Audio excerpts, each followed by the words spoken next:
नमस्कार मित्रों, मेरा नाम है विजय शंकर सिंह। आज मैं पुनः आप लोग के लिए एक वीडियो लेकर के आया हूं और इस वीडियो का विषय है मित्रों, रिटेल इन्वेस्टरों द्वारा पेनी स्टॉक में लगातार की जा रही खरीदारी। एक यूबीएस की रिपोर्ट आई है मित्रों। यूबीएस की रिपोर्ट में कहा जा रहा है कि भारत ही नहीं बल्कि मलेशिया, कोरिया, सिंगापुर, इंडोनेशिया, इन देशों में रिटेल इन्वेस्टर काफ़ी सक्रिय हो गया है। रिटेल निवेशक बोले तो छोटे निवेशक जो छोटी धनराशि लेकर के मार्केट में आते हैं। और ये जो छोटे निवेशक होते हैं मित्रों, छोटे शेयरों को चुनते हैं जो पेनी स्टॉक होता है। उनको ये लगता है कि जो 10 रुपया 5 रुपया वाला जो शेयर है वो बढ़ करके 20 रुपये 25 रुपये हो सकता है। और जो महंगे शेयर हैं, जिसकी कीमत अधिक है, जैसे 1000 रुपया 2000 रुपया, उनको ये महंगा लगता है, जबकि होता इसका उल्टा है। क्योंकि एक बहुत पुरानी कहावत है भारत के संदर्भ में मित्रों कि महंगा रोए एक बार, सस्ता रोए बार बार। तो यदि हम पेनी स्टॉक या सस्ते शेयर के चक्कर में पड़ते हैं तो हमें बार बार रोना पड़ता है। रिटेल इन्वेस्टर इसीलिए 90 से 95% से भी अधिक रिटेल इन्वेस्टर नुकसान उठाते हैं, क्योंकि उनको निवेश की समझ नहीं होती, नॉलेज नहीं होती, कब मार्केट में प्रवेश करें, कैसे बेचे, कैसे खरीदे, जानकारी होती नहीं है। मार्केट का फंडामेंटल विश्लेषण नहीं करते हैं, कौन सी कंपनी क्या करती है। बस उनको एक ही चीज़ समझ में आता है कि फला जो शेयर है कभी काफ़ी ऊंचाई पे था, इस समय इतना नीचे ट्रेड कर रहा है। जबकि ये विश्लेषक कोई मायने नहीं रखता मित्रों। कोई शेयर नीचे ट्रेड कर रहा है तो उसका कोई ना कोई कारण है। तो जब तक उस कारण का निवारण नहीं हो जाए तब तक हमें उस शेयर को खरीदना नहीं चाहिए। और किसी शेयर में रिटेल इन्वेस्टर की हिस्सेदारी का लगातार बढ़ना अच्छा परिचायक नहीं होता है, बल्कि ये माना जाता है कि लॉन्ग टर्म में वो शेयर और भी खराब प्रदर्शन करेगा। तो इकोनॉमिक टाइम्स में एक खबर प्रकाशित हुई है। उस खबर में के अनुसार 15 ऐसे शेयर्स जिसमें रिटेल इन्वेस्टरों ने हिस्सेदारी अपनी बढ़ाई है और जिनका प्रदर्शन पिछले मार्च महीने से लेकर के अब तक में बेहतरीन प्रदर्शन किया है। तो इन्हीं हम शेयरों के बारे में जानेंगे मित्रों कि क्या ये शेयर लॉन्ग टर्म के पॉइंट ऑफ व्यू से खरीदने लायक है, निवेश लायक है, हम क्या कर सकते हैं इस शेयर को। तो उन शेयरों के बारे में चर्चा करना चाहता हूं मित्रों। एक चीज हमेशा जान लीजिए मित्रों, रिटेल इन्वेस्टर जब भी मार्केट में सक्रिय होता है, मार्केट जो है निगेटिव दिशा में जाता है। यानी यह संकेत दे रहा है कि मार्केट अब करेक्शन देने वाला है। किसी शेयर में जो संस्थागत निवेशक होते हैं, म्यूचुअल फंड निवेशक होते हैं, यदि उनकी मात्रा बढ़ जाती है, उनकी हिस्सेदारी बढ़ती है, तो शेयर अच्छा माना जाता है, अच्छे कैटेगरी का माना जाता है। तो अभी हम बात करते हैं एक एक शेयर की। तो जो पहला शेयर है मित्रों, इसमें हम दो चीज़ें चर्चा करेंगे। जून क्वार्टर का जो रिटेल हिस्सेदारी है और दिसंबर महीने का, यानी दिसंबर से लेकर के अब तक में कितनी हिस्सेदारी चेंज हुई है, उसकी कीमत कितनी है इस समय, और मार्केट कैपिटल कितना है, और मार्च से अब तक कैसा प्रदर्शन किया है, और थोड़ा सा ब्रीफ नॉलेज होता है। तो जो पहली कंपनी है तो वो रिलायंस होम फाइनेंस है। रिलायंस होम फाइनेंस जून के क्वार्टर में आप देखेंगे तो 20.71% की जो हिस्सेदारी है वो रिटेल की है। वो जो कितना बढ़ा है 7.35। दिसंबर में कितना था, इसमें 13.35 था। कुछ इस तरह से रिटेल हिस्सेदारी थी। यदि आप मार्च से देखेंगे मित्रों तो मार्च से अब तक इसने 220% का रिटर्न दिया हुआ है। 220% का भाव इसका 2 रुपया 18 पैसा है। मार्केट कैपिटल 106 करोड़ है। रिलायंस होम फाइनेंस मित्रों अनिल अंबानी समूह का एक कंपनी है। अनिल अंबानी समूह को आप जानते हैं कि किस तरीके से उनके बिजनेस बर्बाद हो गए हैं। उनकी सारी कंपनियां बैड मैनेजमेंट, कर्ज की स्थिति के कारण सब की सब बर्बाद हो गई हैं। चाहे रिलायंस कम्युनिकेशन हो, रिलायंस डिफेंस हो, रिलायंस इंफ्रा हो, सब की सब बर्बाद हो गई हैं। तो वो भी कंपनी, ये भी कंपनी बर्बाद हो गई नहीं। तो आप देखिए कि मात्र ये 106 करोड़ का मार्केट कैपिटल हो चुका है। मेरा अपना मानना है मित्रों कि किसी भी रिटेल इन्वेस्टर को, एक हम लोग कोई भी पैसा निवेश करता है तो सबसे पहले हमको उसका मार्केट कैपिटल जरूर देखना चाहिए कि मार्केट कैपिटल किस कैटेगरी का है। क्या वो स्मॉल कैप है, वो लार्ज कैप है कि माइक्रो कैप है। 300 करोड़ से नीचे मार्केट कैपिटल वाली कंपनियों को माइक्रो कैप कहा जाता है। ये बहुत ही खतरनाक कंपनियां होती है, कभी हाथ नहीं डालना चाहिए ऐसी कंपनियों पर। बहुत विश्लेषण करना चाहिए, बहुत ज़्यादा सावधानी बरतनी चाहिए। ये 106 करोड़ है तो जाहिर सी बात है इसको हम बाहर कर देंगे। दूसरी जो कंपनी है मित्रों वो जैन इरिगेशन।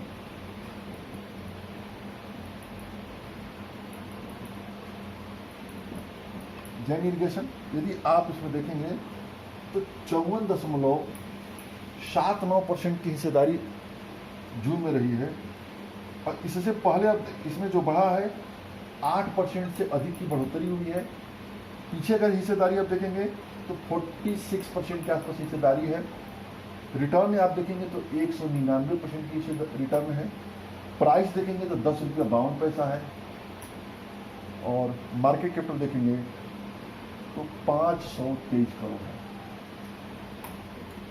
ये थोड़ा सा मार्केट कैपिटल के मामले में रिलायंस होम फाइनेंस की तुलना में थोड़ा सा बेहतर है, लेकिन इसके ऊपर इतना कर्ज है मित्रों, इतना कर्ज है कि बहुत ही खराब स्थिति है। जैन इरिगेशन हाथ डालने लायक शेयर कभी नहीं है, बहुत भयंकर कर्ज की स्थिति है इसके ऊपर। रिटेल इन्वेस्टरों का इसका फेवरेट शेयर है। तीसरा कॉक्स एंड किंग।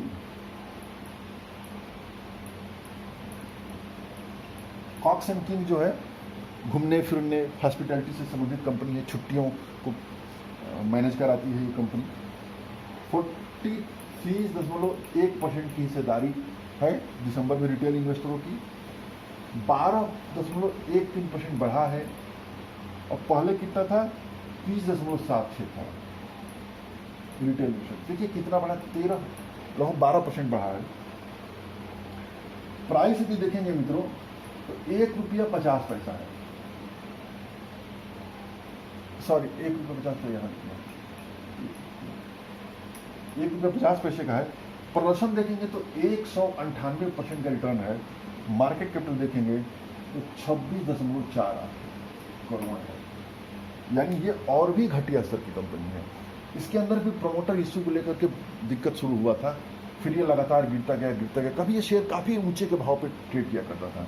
जिस कंपनी में मैनेजमेंट इश्यू आ गया, कर्ज की स्थिति आ गया, उन शेयरों से हमें हमेशा बच के रहना चाहिए। कॉक्स एंड किंग के बाद चौथा नंबर जो शेयर है मित्रों वो है ऊर्जा ग्लोबल।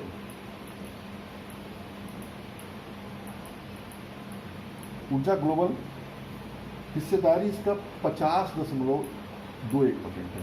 बढ़ा कितना, 5.12 बढ़ा। पहले कितना था 45.09 था। भाव कितना रिटर्न दिया है, 181% का रिटर्न दिया है। मार्केट भाव कितना है इसका, भाव है 2 रुपया 50 पैसा। मार्केट कैपिटल कितना है 129 करोड़। यह भी मार्केट माइक्रो कैप कंपनी है। ऊर्जा ग्लोबल बेसिकली बैटरी वगैरह बनाती है, ई रिक्शा बनाती है। हालांकि बिजनेस इसका बहुत अच्छा है, लेकिन बहुत पेनी स्टॉक है। बहुत सारे लोगों से मेरी बातचीत हुई थी ऊर्जा ग्लोबल को लेकर के, जो बिजनेस को देखते हुए ऊर्जा ग्लोबल में इन्वेस्टमेंट करना चाहते थे। इन्वेस्टमेंट लाइक स्टॉक नहीं है, बहुत ही इससे बढ़िया आपका एक्साइड है इस सेक्टर का शेयर, बहुत बेकार है। कभी मत चक्कर पड़िए, इसका पी और पीवी देखेंगे तो आश्चर्य करेंगे। 5वें नंबर का जो शेयर है मित्रों वो है are capital, Reliance are capital. ये पुनः रिलायंस कैपिटल है, अनिल अंबानी समूह का। 54.24% की हिस्सेदारी है।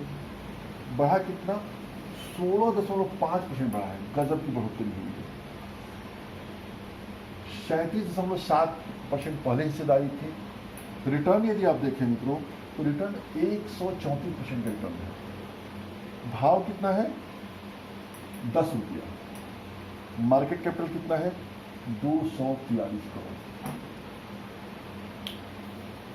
वही अनिल अंबानी समूह की कर्ज की स्थिति, खराब मैनेजमेंट, कभी इसके चक्कर में नहीं पड़ना है। 6वें नंबर की जो कंपनी है वो है एनसीसी, नागार्जुना कंस्ट्रक्शन। 26.95 की हिस्सेदारी है जून में, 10.9% की बढ़ोतरी हुई है। 16.05% पहले हिस्सेदारी थी उनकी। भाव यदि प्रदर्शन देखेंगे तो 67% का प्रदर्शन है। भाव देखेंगे तो 30 रुपया 10 पैसा है और 1829 करोड़ का मार्केट कैप है। ये कुछ शेयर ठीक ठाक शेयर है मित्रों। इस शेयर के बारे में मार्केट में अच्छे विचार हैं, लोग इसको पसंद भी करते हैं। इसके अंदर राकेश झुंझुनवाला जो दिग्गज निवेशक, उनकी बहुत बड़ी हिस्सेदारी है। और इस शेयर में गिरावट आई थी जब ये आंध्र प्रदेश में सरकार बदली थी, तो वहाँ पर जो पुरानी सरकार द्वारा किए गए कार्य थे, जो भी ठेके थे, जो भी ऑर्डर थे रोड कंस्ट्रक्शन के, सब निरस्त कर दिए गए थे। तो कंस्ट्रक्शन वाली कंपनी है, रोड बनाने वाली कंपनी है, बिल्डिंगें बनाती है, तो ये अच्छी कंपनी है। लेकिन शेयर चूँकि काफ़ी नीचे है, कर्ज भी थोड़ा बहुत ज़्यादा है, तो मुझे लगता है कि एनसीसी की तुलना में इसी सेक्टर का यदि हम दूसरा शेयर चुनना चाहें तो वो शेयर अच्छा शेयर बनेगा। वो केएनआर कंस्ट्रक्शन, बहुत ही बेहतरीन कंपनी है केएनआर कंस्ट्रक्शन। हालांकि एनसीसी भी ठीक है, लेकिन एनसीसी से जो बेहतर विकल्प मौजूद है, तो मुझे नहीं लगता कि हमें एनसीसी को जाना चाहिए। 7वां नंबर पे है मित्रों जीआईसी हाउसिंग।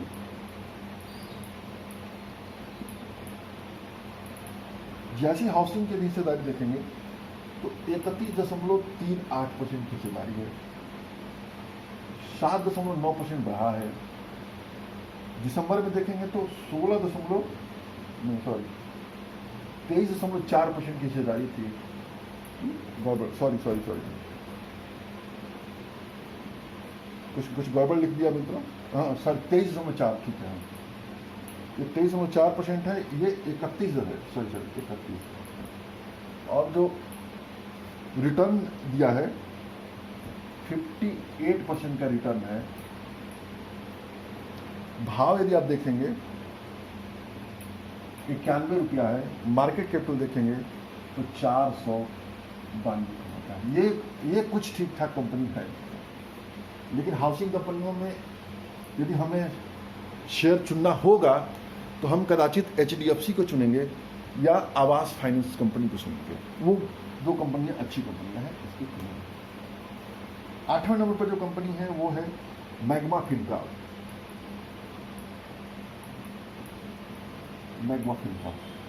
यदि इसका रिटर्न वो देखेंगे 9.98% की रिटेल की वो है, 5.27% बढ़ा है, 4.7% पहले था,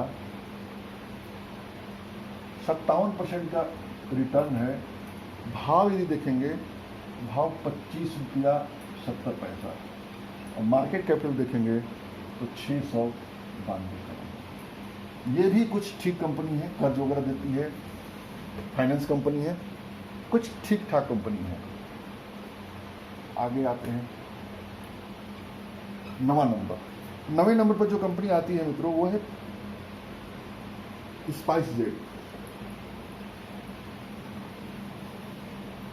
यदि रिटेल हिस्सेदारी देखेंगे तो 16.38 है। बढ़ा कितना है? 5.86% बढ़ा है। हिस्सेदारी पहले कितनी थी? 11.32 थी। रिटर्न है इसका 35%। भाव है 48 रुपया, 48 रुपये। मार्केट कैपिटल है मित्रों 2877। ये भी कुछ अच्छी कंपनी है। इसके अंदर भी राकेश झुंझुनवाला का अच्छा खासा स्टेक है। लेकिन ओवरऑल मित्रों जो एविएशन सेक्टर है, पूरा का पूरा सेक्टर ही खराब सेक्टर है। निवेश के दृष्टिकोण से यह सेक्टर अच्छा सेक्टर नहीं है। हालांकि शेयर अच्छा है, ट्रेडर निवेशकों का भी अच्छा पसंद किया हुआ शेयर है। जब से जेट एयरवेज समाप्त हो गया तब से इस कंपनी को ज़्यादा फायदा हुआ।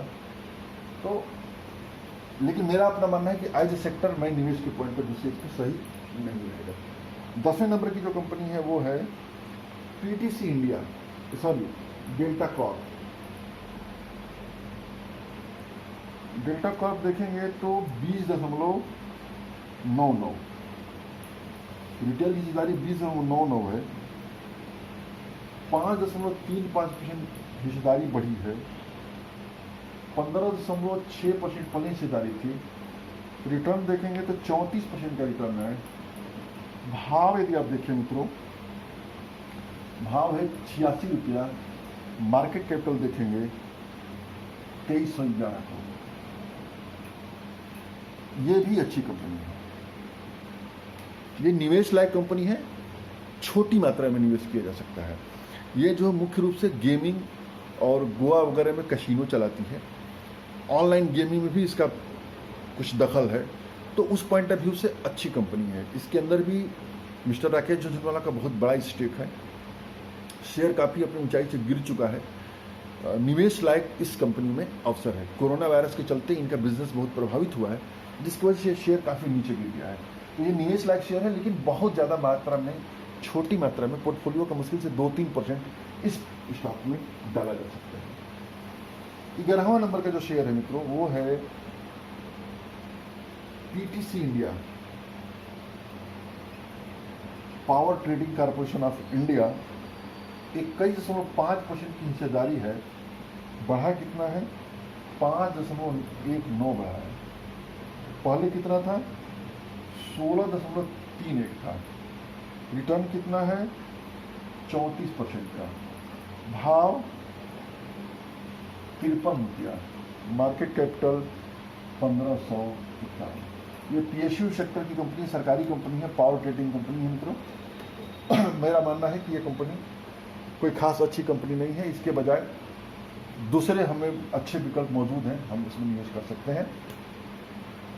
12वां नंबर जो कंपनी है एरेड्रग, AAREYDRUG, एरेड्रग 23.16% की हिस्सेदारी बढ़ी है। 6.62, 16.54 पहली हिस्सेदारी थी। रिटर्न इसने दिया है 28% का रिटर्न।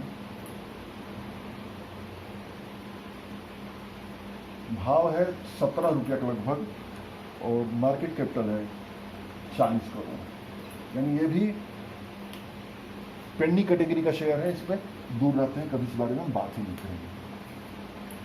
13वें नंबर की जो कंपनी है वो कंपनी है Bajaj corporation consumer, sorry Bajaj consumer. Bajaj consumer हिस्सेदारी है 11.29, बढ़ा कितना? 5.19। पहले कितना था? 6.1। रिटर्न 26%। भाव कितना है? 166 रुपया और मार्केट कैपिटल है 2457। 2457 करोड़ का मार्केट कैपिटल। ये अच्छा शेयर है, बढ़िया शेयर है मित्रों। Bajaj consumer basically FMCG share है और कर्ज मुक्त कंपनी है, अच्छी कंपनी है। इसके एक प्रोडक्ट के बारे में सभी जानते हैं, मार्केट में इसका प्रोडक्ट का कब्जा है। आपने भी कभी यूज किया होगा बजाज आमंड तेल, जो हेयर ऑयल आता है। बजाज आमंड हेयर ऑयल को मार्केट में डोमिनेट करने के लिए HUL, मैरिको, डाबर जैसी कई कंपनियां लगी रही कि बजाज का आमंड तेल का हम विकल्प दे दें, लेकिन कोई विकल्प दे नहीं पाया है। बहुत ही बेहतरीन इसके प्रोडक्ट है मित्रों। कंपनी उतना अच्छा परफॉर्म नहीं की है, निवेशकों को निराश किया है, लेकिन बिजनेस में कोई इश्यू नहीं है, मैनेजमेंट में कोई इश्यू नहीं है। तो ये शेयर अच्छा शेयर है, अच्छे शेयर की कैटेगरी में रखा जाए। 14वां साउथ इंडियन बैंक।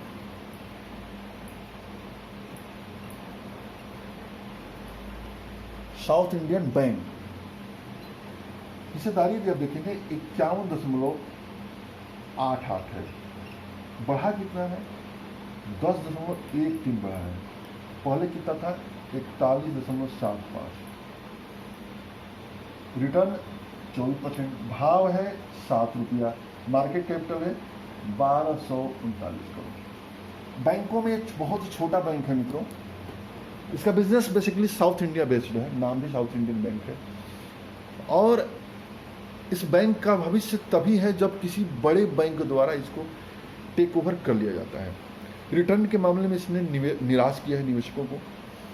रिटर्न के मामले में, बैंकों के मामले में देखा जाए तो मित्रों छोटे बैंकों में सिटी यूनियन बैंक सबसे बढ़िया है, और भविष्य के पॉइंट ऑफ व्यू से IDFC फर्स्ट बैंक भी बेहतरीन बैंक है।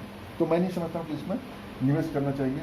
South Indian bank, Karur Vysya bank, Karnataka bank कोई निराश करता है निवेशकों को। और 15वां जो शेयर है मित्रों वो है रेमंड। शूटिंग जानते होंगे, 25.38% की हिस्सेदारी है, 10.13% बढ़ा है, नहीं सॉरी 8.21% बढ़ा है।